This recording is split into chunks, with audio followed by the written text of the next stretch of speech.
Thank you, Mr. Chair. And thank you so much to our governors. And I want to say I apologize. I apologize for the abuse that you are facing in this committee that is supposed to be about waste, fraud, and abuse. And I also apologize for wasting your time because this is nothing more than political theater. Now, again, this committee is supposed to be about waste, fraud, and abuse. We did not have to have this faux creation of Doge. The committee itself, that is our job. So what I want to talk about is something that the American people may want to know, which is economically, how is this impacting them? These failed immigration policies that are only put on so that they can have a show because we have a reality show president who seemingly still believes that this is all about TV instead of real lives. So let me talk about something really quickly because I want to clarify something because I believe that all of you understand the importance of something like tourism. Are you aware, any of you, are you aware as to whether or not tourism in the United States is anticipated to decrease to the extent that we are estimated to lose $12.5 billion in international vendor spending in just the year 2025?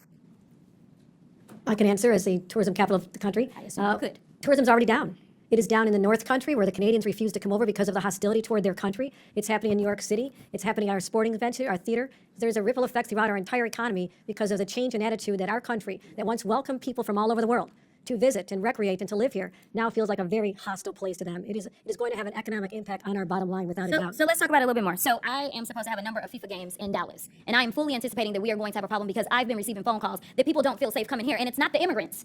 It's this government that is making them feel unsafe. But let me also do this, because they love to cherry pick. They can find, any one person that has been killed. And if they've been killed by an immigrant, then God darn it, every single immigrant is going out and they are killers. And that is the problem. But they don't want to talk about white supremacy. I don't know how many hearings we're going to have about the fact that there's been this one immigrant that killed this one person. And no, I'm not excusing any killings by them or white supremacists. But they haven't had these hearings. We didn't have a hearing on Buffalo and what happened there. We didn't have a hearing on El Paso and what happened there. We didn't have a hearing on Charleston and what happened there. So it's interesting that they pick and choose because it seems like they love to pal around with the white supremacists. And so they don't want to talk about certain other things. But economically, I want to make sure that we're making this point again because I know that Governor Pritzker, you were the beneficiary of a lot of things from the state of Texas.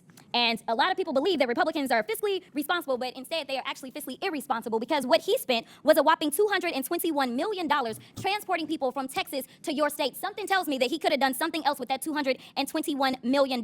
In addition to that, I know that there's been some conversations about what's going on in LA, and they want to say that it's riots because they didn't want people to keep talking about, say, the Epstein files or whatever other drama was popping off between the president and his little friend. So they wanted to change the conversation to immigration because they feel like, well, the polling is in our benefit. But let me tell you something. If they cared about making sure we were going to be fiscally responsible, they would tell the American people that it cost them $134 million to send the National Guard to LA for the quote-unquote riots that the governor didn't ask for, nor did the mayor of LA ask for. And they sent them over there, and they say that they care about our service members, yet they sent them and they were laying on the floor. They did not provide for food. So I don't know why we would believe that, number one, they want to fix this. They don't want to fix this because the brokenness is a feature, not a flaw of the system, because it is beneficial to them when it comes to campaigning. If they can't stoke fear, then why are they going to, say, have anybody vote for them?